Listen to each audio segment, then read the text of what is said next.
करते हैं और जम्मू कश्मीर के एक्सपोर्ट के हवाले से बात करते हैं।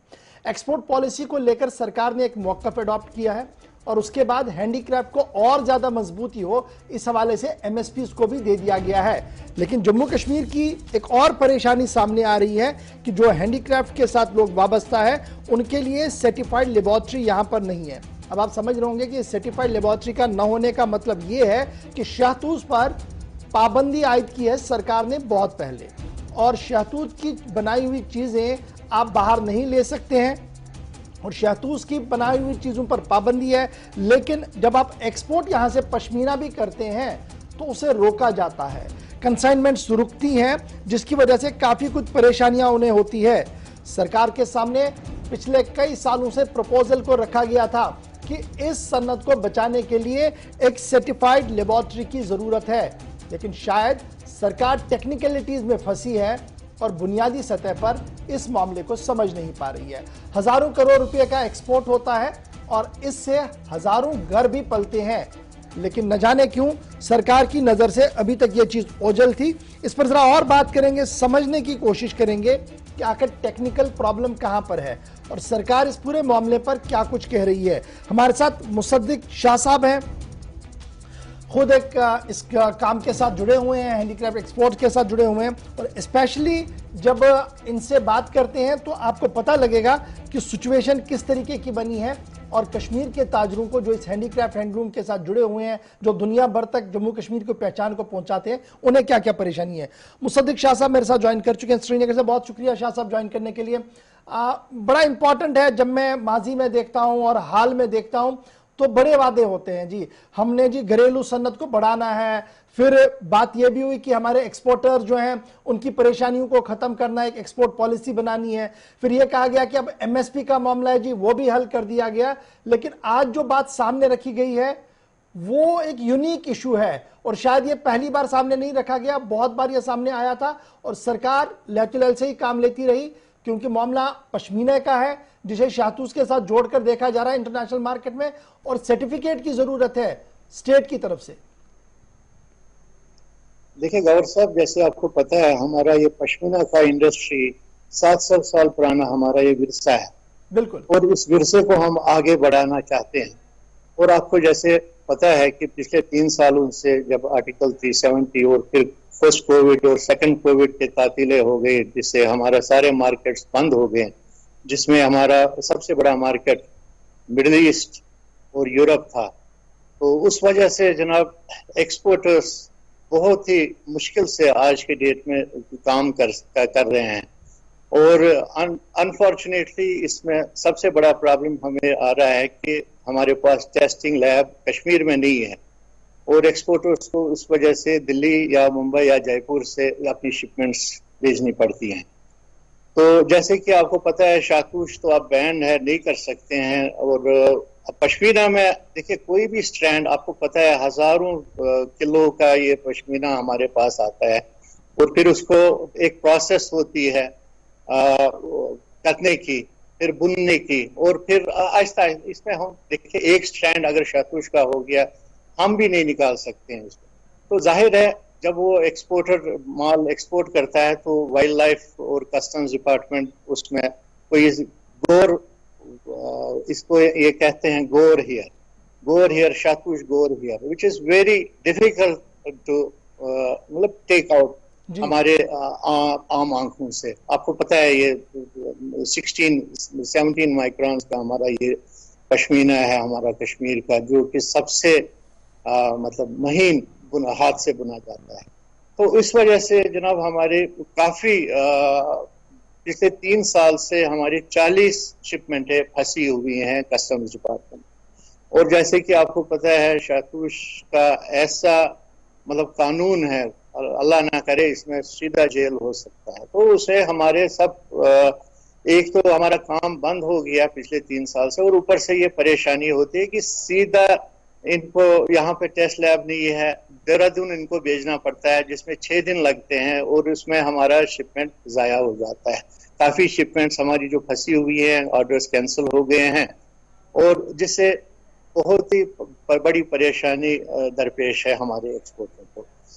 हालांकि हमने काफी मैनिफेस्टोज मेमोरेंडम्स दिए हुए हैं अपने कमिश्नर सेक्रेटरी इंडस्ट्रीज और हमारे director industries, even ministry of textiles Delhi में हमने अपने डेलीगेशन भेजे हुए हैं और हम खुद हर हफ्ते इनके साथ राबिता कायम रखते हैं मेहरबानी करके। तो हर कोई एक्सेप्ट करता है कि ये बहुत ही बड़ी प्रॉब्लम है। देखिए हमारा आज का ये कारोबार नहीं है, हम 70 साल से यहाँ पे ये काम कर रहे हैं, एक्सपोर्ट का काम कर रहे हैं। उससे पहले हमारा मतलब राजा महाराजों के साथ हमारा काम चल रहा था। तो अब प्रोएक्टिव गवर्नमेंट को रहना है। छोटा सा ये है टेस्टिंग लैब, बड़ा इंपॉर्टेंट ये जो टेस्टिंग लैब पर मैं जरूर आऊंगा, लेकिन आज तक जिस तरीके से चल रहा था, क्या दिल्ली के अंदर ज्यादा सख्ती हुई या इंटरनेशनल मार्केट में थोड़ा ज्यादा सख्ती हुई, जिसकी वजह से ये सारी चीजें जम्मू कश्मीर के लोगों को फेस करनी पड़ रही हैं? क्योंकि अगर मैं देखूं कि ये तो कानून तो बहुत पहले का ही आया था पाबंदी का। जनाब पिछले 3 सालों में मैं आपको साफ बताऊंगा, मतलब ज्यादा सख्ती हमें दिल्ली में हो गई है।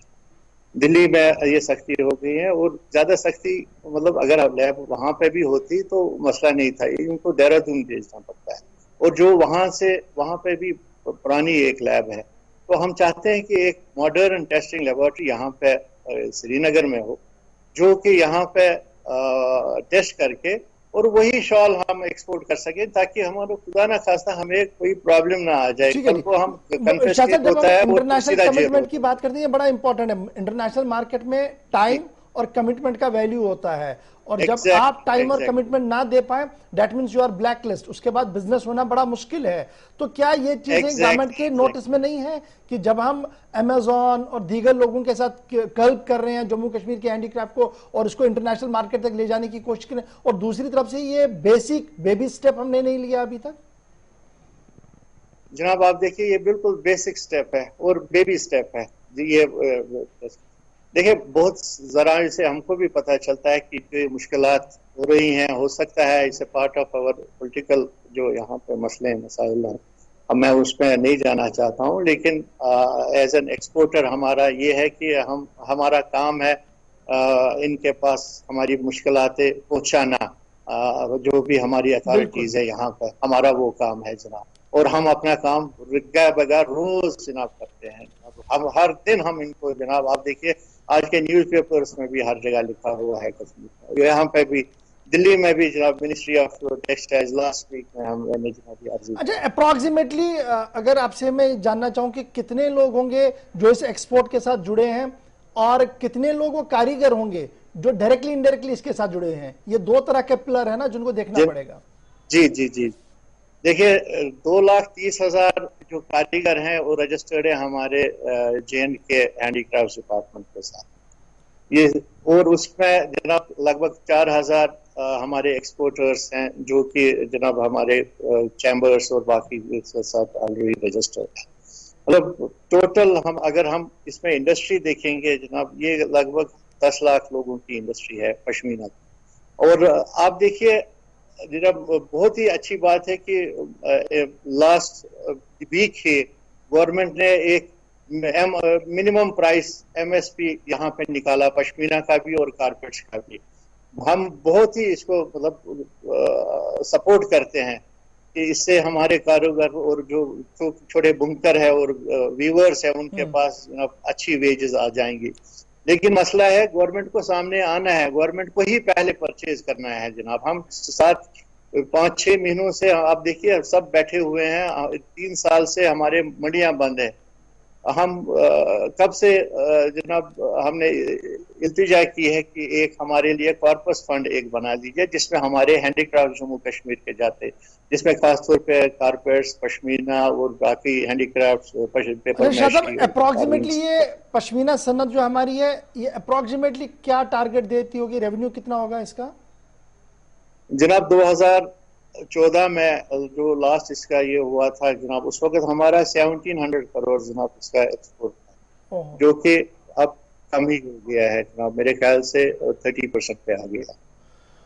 बहुत बहुत शुक्रिया जी शाह साहब हमारे साथ ज्वाइन करने के लिए। 17,000 करोड़ रुपए की इंडस्ट्री अब आहिस्ता आहिस्ता करके दम तोड़ रही है और वजह यह है कि बुनियादी सतह पर एक लैब होनी चाहिए थी जो आजकल देहरादून के अंदर है, लेकिन मामला जम्मू कश्मीर का है और जम्मू कश्मीर के लोग जो एक्सपोर्ट के साथ जुड़े हैं, पश्मीना बेचते हैं, रोका जाता है। सही बात है, कानून है, रुकना चाहिए, लेकिन सर्टिफिकेशन देना और एथेंटिकेट करना यह सरकार का काम है। और पिछले कई सालों से ये लोग चीख रहे हैं, चिल्ला रहे हैं कि एक ऐसी जदीद लेबोरेटरी का कयाम श्रीनगर के अंदर किया जाए जहां पर टेस्ट हो, सर्टिफाई हो, तब जाकर लोग एक्सपोर्ट करें ताकि उन्हें भी दो पैसे मिल सके और रियासत के खजाने को भी कुछ फायदा हो। और ये हजारों करोड़ रुपए की इंडस्ट्री जो है ये आहिस्ता आहिस्ता करके अब दम तोड़ रही है, क्योंकि मामला छोटी सी एक लैब का है जो शायद चंद हजार करोड़ रुपए की नहीं होगी, बल्कि अगर सही तरीके से देखें तो 1-1.5 करोड़ रुपए के अंदर बहुत बड़ी लैब जो है वो बन सकती थी मरहलावार तरीके से, लेकिन शुरुआत करने की जरूरत है।